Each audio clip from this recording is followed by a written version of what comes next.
First, it's Woman's Hour. Here's Jane Garvey. Thanks, and you look nice today. Can I say? Well, I just have said it.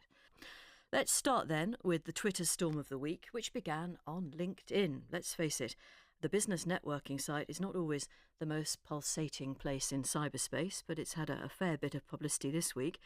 A 27-year-old barrister was contacted by a 57-year-old lawyer who worried that he was being, to quote him, outrageously politically incorrect, but wanted her to know that he thought her profile pic was stunning. He says he was referring to the quality of the photo, but Charlotte Proudman wasn't amused. She called his behaviour offensive and said she wasn't on LinkedIn to be objectified by sexist men. She then posted their exchange on social media to see if it might ring a bell or two with other professional women. Well, cue a fairly predictable kerfuffle. There was plenty of support for Charlotte and a good number of people weighing in on the humourless political correctness gone mad side of the argument. Let's listen to Charlotte then talking to Jenny. She asked Charlotte what Alexander Carter Silk's message said to her. It said to me that I was being judged on the basis of my physical appearance, effectively my face, as opposed to my professional skills and experience as a barrister. But why did you object to what could be seen as a compliment? I didn't perceive it as a compliment. I perceived it as a sexist message that was directed at me, unwarranted, on a professional networking site where one hopes to connect with like-minded legal professionals as opposed to receiving messages based on their looks. But he says his comment was about the quality of the picture rather than your appearance in the picture, and he's apologised. Is it perhaps a bit strong to call it unacceptable and misogynistic? Well, in the first instance, in relation to the quality of the photograph, surely in that case one would expect him to be a little bit clearer then in the purpose of the message, and certainly that would not be horrendously politically incorrect, one would think. Why did you decide to go public on Twitter with your criticism? I wanted to see how many other women had experienced sexism in professional spaces, whether online or in the workplace, and I've been overwhelmed with the numbers of tweets and emails I've received from women who are sharing their own experiences and stories of sexism, everyday sexism. What I want to do though is take this to the next step in calling out sexism. We know sexism exists. We had the Everyday Sexism campaign started by Laura Bates. Now I think it's important that we collectively call this out, men and women, in supporting each other. And I've been encouraged by men who have sent me very supportive messages, particularly those from the bar. Now, he's a much older man than you. How significant do you think his age is? Would a younger man have made such a comment? For me, this is about the power dynamic, because it's not only somebody who is older, which is something I point out in the message because of that, but it is also about somebody in a very senior legal position. And to call somebody out who is a senior legal professional, one has to consider the ramifications on their legal career. And some people have considered it career suicide. And I think that this shows the difficulties women have in calling out that sexism because of the vitriol and the backlash that we receive as a result. And it prevents women from taking a stand, making a change. It is being said in some quarters that you have ruined your career. How worried are you that that may well be the case? Of course I am worried. And it just shows the difficulty that women have in calling out sexism, because this is the backlash that you'll receive. This is the end of your professional legal career. You've bitten the hand that feeds you, meaning you've bitten a solicitor's hand. You'll no longer receive legal instructions, so no longer receive legal cases, which in my view is a silencing mechanism. it prevents women from coming forward, reporting sexism or even sexual harassment at the other end. Many women have identified with this, not just on the basis of sexism, but on the basis of sexual harassment they've received in the workplace. It struck a chord with them as well. Well, that's Charlotte Proudman talking to Jenny. We'll talk now to Belinda Brown, who's a writer for the blog Conservative Woman, which isn't connected to the political party, and Louise Pennington, who's a feminist activist and writer. Louise is in our studio in Edinburgh this morning. Just very briefly, a couple of thoughts from you. Sabina says, if he's apologised, why was he put on Twitter trial? A lot of us don't consider it sexism. Another tweeter, why is the harassment of young men by females at work never discussed? Remember all those initiation ceremonies? From Grumps, Charlotte Proudman is right and people attacking her prove her point exactly. From Linda, I recently complimented a colleague on his new hipster beard. Clearly uncomfortable. Reminded him I'm gay, so no hidden agenda. All right, keep your thoughts coming at BBC Woman's Hour on Twitter.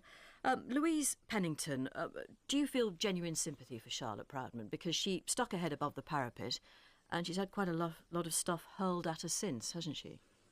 Absolutely, and she's made it pretty clear in quite a few interviews, including that one with Jenny, that she knew in doing this that she was going to have this level of harassment. Some really quite horrific comments being made about her on Twitter.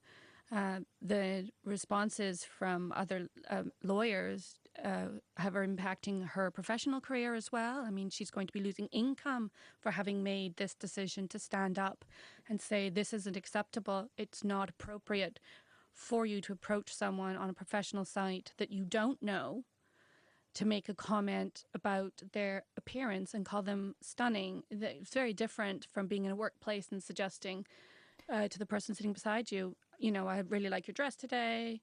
I like your new haircut. There's a relationship there. Okay, perhaps we need a little definition maybe of what LinkedIn is.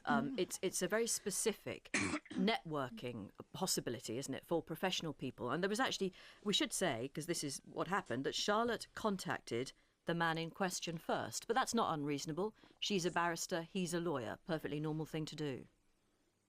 Yes, absolutely. I mean, I have a LinkedIn profile. One of the best parts of it is the fact that you can access people's research and writing that's frequently behind paywalls or that's been published overseas so that it wouldn't appear in, say, British law journals. So, you know, these types of connections are very, very important on a global scale. And in particular, the kinds of cases that Proudman looks at, particularly her FGM work, that's a global requirement. Those kinds of professionals across the world, the women's organizations, other lawyers, she needs those connections in order to make sure that the FGM laws in the UK are implemented correctly. Right. But do you have any misgivings, Louise, about her taking this into the public sphere by publishing, in fact, their exchange on Twitter? Was that a reasonable thing to do?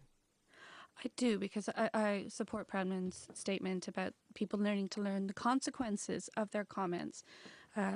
Carter Smith, where he is at the top of his profession, there is going to be no real comeback on him. He is not going to lose his career. He won't be financially penalised in any way, shape or form for this. He is unlikely to be rebuked by his own offices. So all she has done is said, hey, look what this man has said. This isn't appropriate. And she's quite clearly said on a number of occasions that this isn't the first time this has happened. So she has publicized her experiences using one particular case study in which the man who sent these sexist comments is unlikely to have any negative repercussions. Right. Well, let's bring in Louise Pennington. What are your concerns? Sorry, I apologise, Louise. Let's bring in Belinda. What are your concerns, Belinda, about what Charlotte Proudman did, and indeed about what Louise has just said?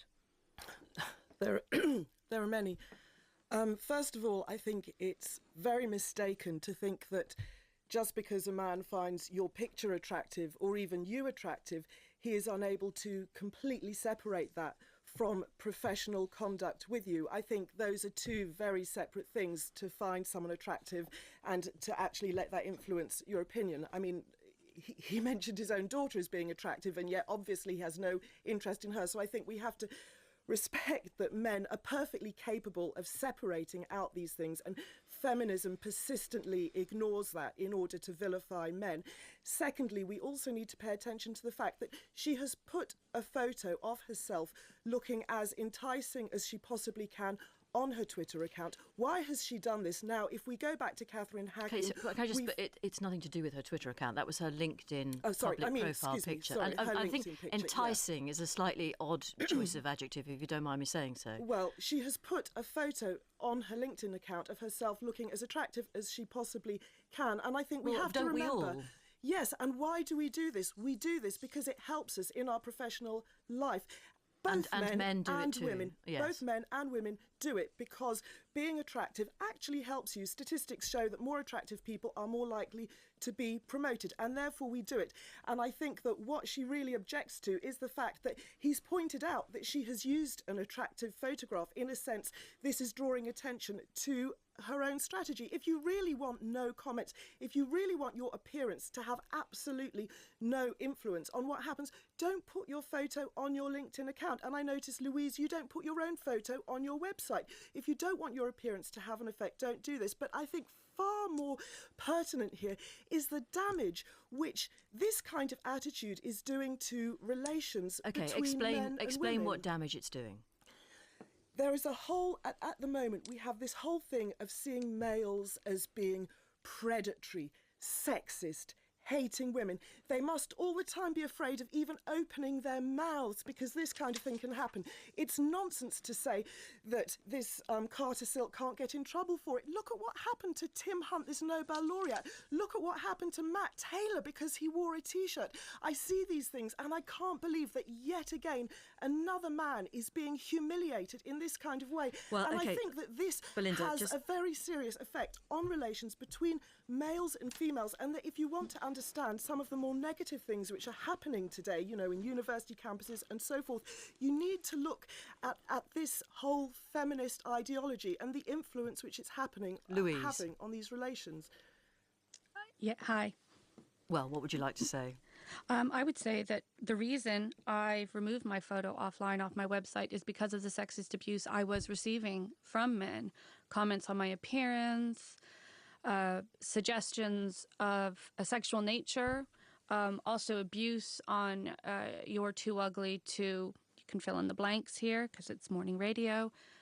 So I've made a choice to take that offline because I'm getting bored of having to deal consistently with that kind of behavior. And you'll find that most women online, I do find this idea that feminism is responsible for men having a bad time when they behave badly is quite silly, actually. The point of the feminist movement is to ensure that women and children and other men, because, you know, this type of behavior affects gay men as well, can live their lives without dealing with sexist abuse on a daily basis.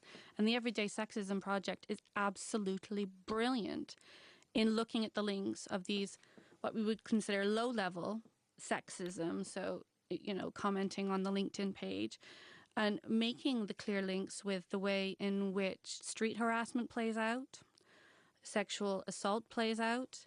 And certainly from my experience working in the field of violence against women and girls, the comments that Proudman is receiving are exactly the same comments that rape victims get online.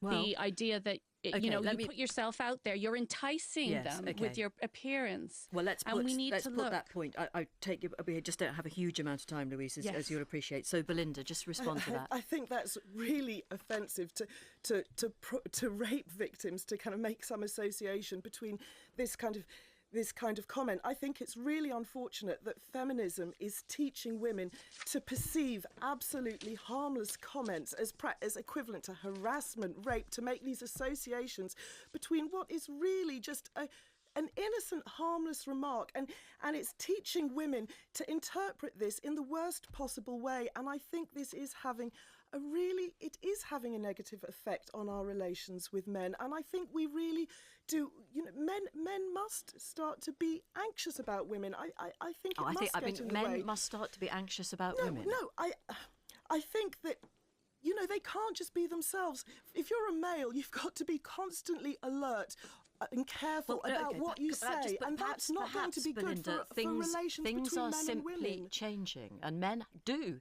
Perhaps many women and many mothers of young daughters would like men to moderate or change their behaviour. What's wrong with that? I think that actually the consequence of this is that feminists are, in a sense, creating the very monster which they claimed existed. By talking about men like this, they're making men feel angry with women. They're creating alienation from women. And if you really, I'm a mother of a daughter, and what I would be concerned about, I think that it's actually that this kind of approach is actually having a very detrimental effect on relations between men and women, and it's having a more negative effect. I mean, if you look at it, as feminism increases in society, this bad behaviour is also going up. And I think we've really got to start realising that men are all right. They're not predatory. They are separating these kinds of comments. Anyone would try and tell you that men were not all right. I think we'll round it up there. But thank you very much indeed, Belinda Brown, who writes for the Conservative Woman blog.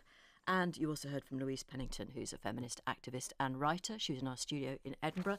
Thank you very much for all the tweets. Keep them coming. At BBC Woman's Hour is the place to contact us, or you can do it, of course, via the website bbc.co.uk/radio4/Woman's Hour.